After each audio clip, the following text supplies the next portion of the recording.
Gold, trusted gold buyers. మీరు తాకట్టు పెట్టిన బంగారాన్ని విడిపించి ఈ రోజు ఉన్న మార్కెట్ ధరకు కొనబడను.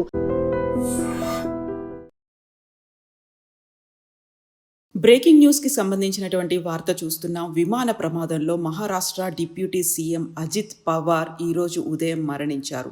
మహారాష్ట్ర రాజకీయాల్లో ఒక షాకింగ్ ఘటన చోటు చేసుకుంది. ప్రస్తుత ఉప ముఖ్యమంత్రిగా ఉన్నటువంటి అజిత్ అనంతరావు పవార్ ఇవాళ పూణేలో చార్టెడ్ విమానం కూలిపోవడంతో మృతి చెందారు. ఈ విషయాన్ని అధికారికంగా కూడా అనౌన్స్ చేశారు.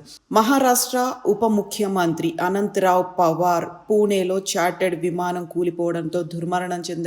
ఈ ఘటనలో ఆయనతో పాటు విమానంలో ఉన్నటువంటి మరో 6 కూడా ప్రాణాలు కోల్పోయినట్టుగా తెలుస్తోంది. ముంబై నుంచి బారామతి వెళ్తున్నటువంటి ఈ ప్రైవేట్ ఎయిర్ క్రాఫ్ట్ ఉదయం 8:45 క్రాష్ అయినట్టుగా అధికారిక వర్గాలైతే వెల్లడిస్తున్నాయి. అజిత్ పవార్ నేషనలిస్ట్ కాంగ్రెస్ పార్టీ ఎన్సీపీకి అధ్యక్షులుగా ఉన్నారు.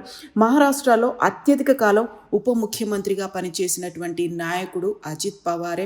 2024 డిసెంబర్ 5 నుంచి దేవేంద్ర ఫడ్నవీస్ ముఖ్యమంత్రిగా ఉన్నటువంటి మహాయుతి ప్రభుత్వంలో ఏక్నాథ్ షిండేతో కలిసి డిప్యూటీ సీఎంగా ఆయన పనిచేస్తున్నారు.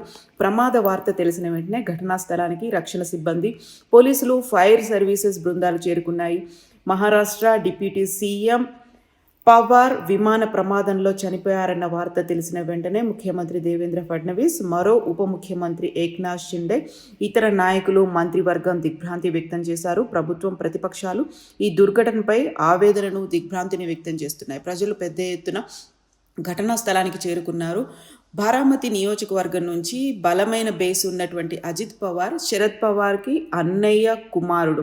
రాజకీయంగా చాలా శక్తివంతమైనటువంటి వ్యక్తిగా ఎదిగారు. ఆయన మరణంతో మహారాష్ట్ర రాజకీయాల్లో భారీ లోటు ఏర్పడింది అనేది భావిస్తున్నారు. ఇన్ని దాదాగా పిలుస్తూ ఉంటారు. మహారాష్ట్ర రాజకీయాల్లో దాదాగా పేర్పడినటువంటి మామ శరద్ పవార్ నుంచి రాజకీయంగా మెలకువలు నేర్చుకున్నారు. మహారాష్ట్ర రాజకీయాల్లో అతి కీలకంగా ఉన్నారు. డిప్యూటీ సీఎంగా సుదీర్ఘకాలం పనిచేసినటువంటి దాదా ఇలా నిష్క్రమించడము అనేది కోలుకోలేని దెబ్బగా భావిస్తున్నారు. జిల్లా పరిషత్ ఎన్నికల ప్రచారం కోసం ఆయన బారామతికి వెళ్తున్నటువంటి సమయంలోనే ఈ ప్రమాదం జరిగింది. ఆయన విమానం ల్యాండింగ్ సమయంలో కుప్పకూలిపోయింది. విమానంలో అజిత్ పవార్తో పాటుగా మరొక 5 కూడా ఉన్నారని తెలుస్తోంది. ఈ ప్రమాదంలో తీవ్రంగా గాయపడినటువంటి అజిత్ పవార్ ఈరోజు ఉదయం 8:45 జరిగినటువంటి విమాన ప్రమాదంలో తీవ్రంగా గాయపడ్డారు. ఆయన్ని హాస్పిటల్కి తరలిస్తున్నటువంటి సమయంలోనే మరణించినట్టుగా ఆ వార్తలు అందుతున్నాయి. అజిత్ పవార్ వ్యక్తిగత విమానం అది. అధికారులు, భద్రతా సంస్థలు సంఘటనా స్థలానికి చేరుకునే పరిస్థితిని అంచనా వేస్తున్నాయి. విమానంలో మొత్తం 5 వ్యక్తులు ఉన్నారు అనేది వార్తలు అందుతున్నాయి. మంచు కారణంగా సరిగా కనిపించలేదు. దీని కారణంగానే బారామతిలో ల్యాండింగ్ సమయంలోనే ప్రమాదం జరిగింది అనేది భావిస్తున్నారు. ప్రమాద ప్రాంతం అంతా భయంకరంగా జరిగింది. ఆ ప్రాంతం మంటలతో నిండిపోయింది. పొగ అంతా కమ్ముకున్నటువంటి పరిస్థితి. ఈ ఉదయం ముంబై నుండి బారామతికి ప్రత్యేక విమానంలో జిల్లా పరిషత్ ఎన్నికల కోసం ఆయన ప్రచార ర్యాలీ కోసం బయలుదేరారు.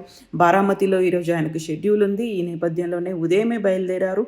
ప్రమాదానికి గురైనటువంటి విమానం విఎస్ఆర్ నడుపుతున్నటువంటి లియర్ జెట్ 45 విమానంగా గుర్తించారు. ఆయన విమానంలో ఆయనతో పాటుగా భద్రతా సిబ్బంది కూడా ఉన్నారు. బారామతి విమానాశ్రయంలో ఆ విమానంలో మొత్తం 5 ఉన్నట్టుగా ఇప్పటికి చెప్తున్నారు. వీరిలో మహారాష్ట్ర డిప్యూటీ సీఎం అజిత్ పవార్ ఉన్నారు.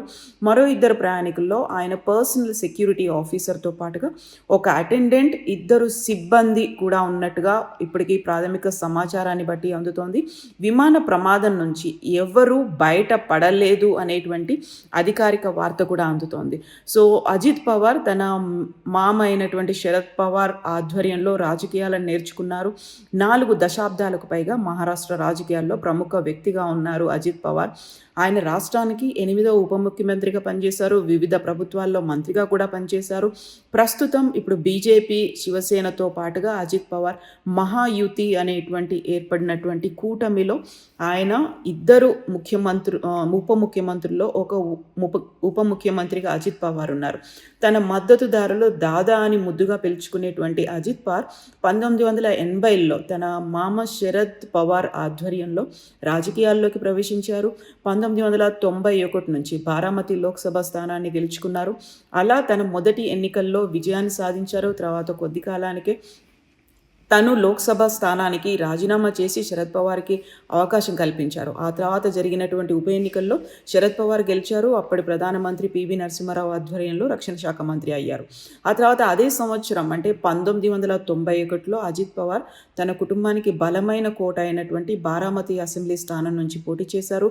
ఎమ్మెల్యేగా ఎన్నికయ్యారు. ఆయనకి ఇప్పటికీ 7 సార్లు అదే బారామతి నియోజకవర్గం నుంచి ఎమ్మెల్యేగా ప్రాతినిధ్యం వహించారు.